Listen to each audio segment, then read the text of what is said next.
Okay. Good morning, everyone. Good morning, everyone. So, my name is Ojiri Sho, and I'm standing to represent the ISC Activity 1. Now, throughout the course of this term and last term, many of you have seen, heard, or been introduced to a couple ISC activities. ISC is standing for the International School Award. Now, as the ISC Activity 1, we were asked to research, talk about, and sensitize people about child rights and protection of said rights.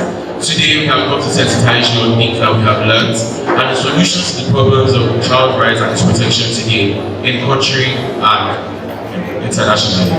So to start our presentation, we'll be having them identifying for you what exactly a child is. Thank you. So who is a child? A child is basically anyone who is 18 years or below.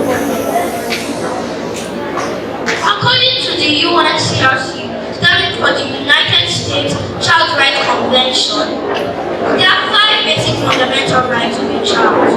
Number 1, right to education to reach their full protection, right to express their mind, right to life, shelter and protection, right to protection from violence and abuse, right from protection and abuse, and right to be raised by their parents and having a connection with their parents. Thank you.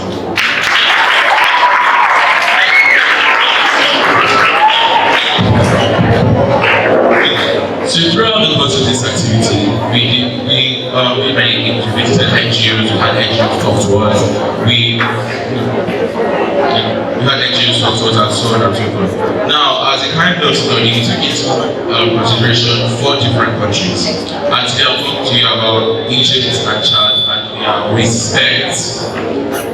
and their respect for human rights. Now, Chad is sister nation to Nigeria. Despite the progress being made by the government, Chad's child protection indicators remain very, very low. Now, of course, these indicators according to the Child Rights Index, Chad's child right protection scores increasingly become low every year. And the factors responsible include Chad's very high poverty rates, its low level of education, its poor leadership, and its poor judiciary that remains continuously to not be independent from other arms of government. Now, Egypt, on the other hand, participating in the drafting of the UDHR and the international covenant of HR, has the human rights entrenched in the Constitution Article 18. This Article 18 also takes into account children who are, of course, human beings and make sure that their rights are respected. Now, Egypt itself also ensures freedom of the press and make sure that in case a child's rights are violated or they are trampled upon, there are ways to seek redress and there are ways to come out to public and say that these things have happened.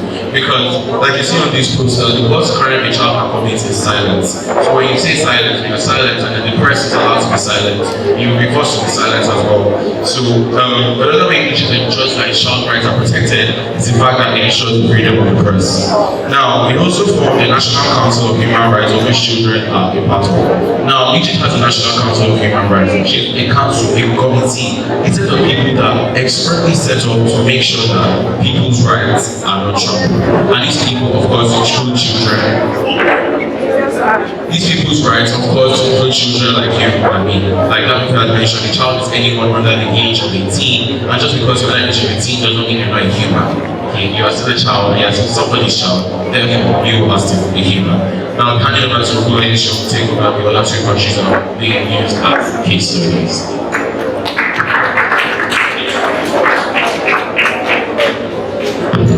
Okay, so looking locally at Nigeria, we find out that Nigeria ranks 18 in the child rights ranking from over the 100 countries around the world.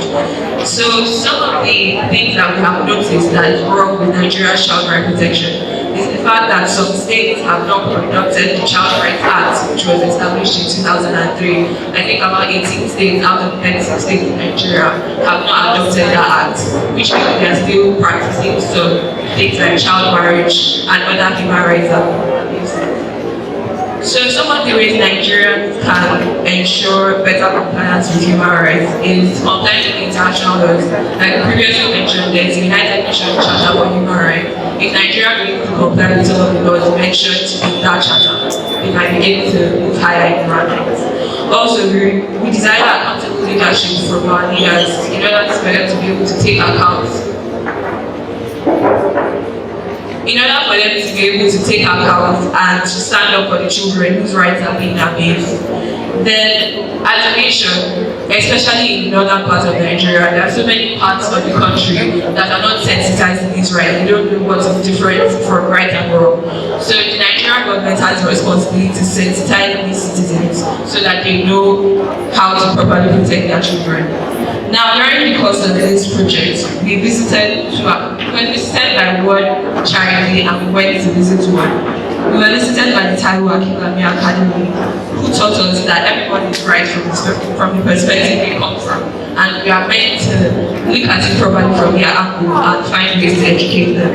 Now, we're taught that safeguarding rights means protecting children from harm and protecting them from abuse, and also creating empowerment and teaching them to make choices that encourage prevention, proportionality, protection, and partnership. Now, for us to be able to continue to protect human rights, we must understand that it is an immunity that they must enjoy regardless of their age, whether they are able to stand up for themselves. Now, we also went to visit the Street Child Care and Welfare Initiative that has been established for 34 years and mainly oversees the 1989 child rights and the child right law, which is meant to be put in the best interest of the child. Now, overall, according to the Douglas, it says it is easier to build strong children than repair men. So we must ensure that we look after the children in order to create a greater nation overall. Thank you.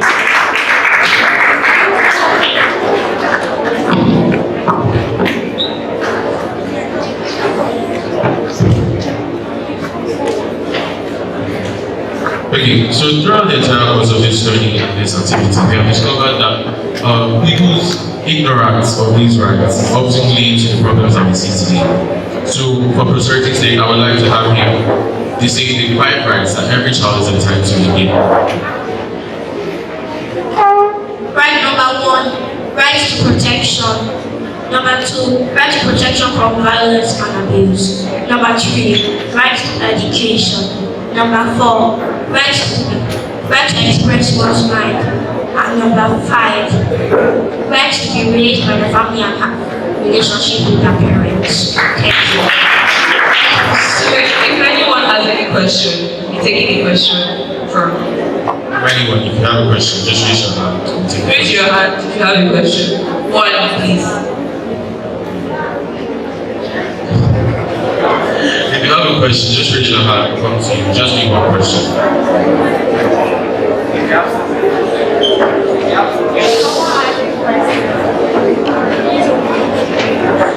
You talk about child abuse, but when a child is being abused, throughout will children now be able to stand up for themselves?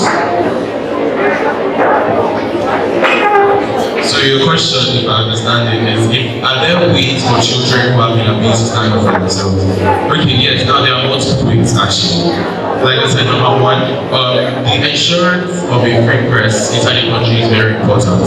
Because in case of whereby you have been abused, when you have free press, you can ensure that okay, your matter is not set under the wrong, number 1. Number 2, when a country that has an independent judiciary, a child can always go and seek redress from those who abuse you, whether your parents or most aunties, anyone. So if you have an independent judiciary or a functional judiciary in the country, you can stand up and say that my rights have been abused, and there are things in place to ensure that that your rights are not abused again, and that the person that did abuse your rights needs some kind of reparation or punishment. Lastly, there are toll numbers and there are organizations that actually handle, like the one we went to, Street Child Welfare Initiative, that you can approach or that you can meet.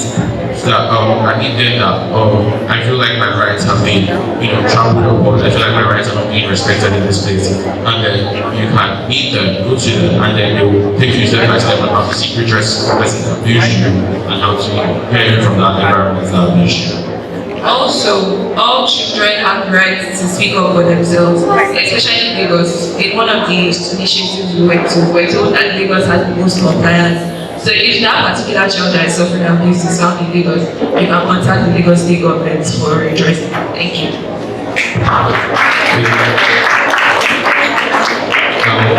Answering all your questions, we'd like to thank you for listening to us. I think you're paying attention to us. And please ensure that you speak out when you see something and know your rights. Do not be ignorant about them. It's IELTS Activity 1. Thank you very much. Please let's clap for them. Let's clap for them.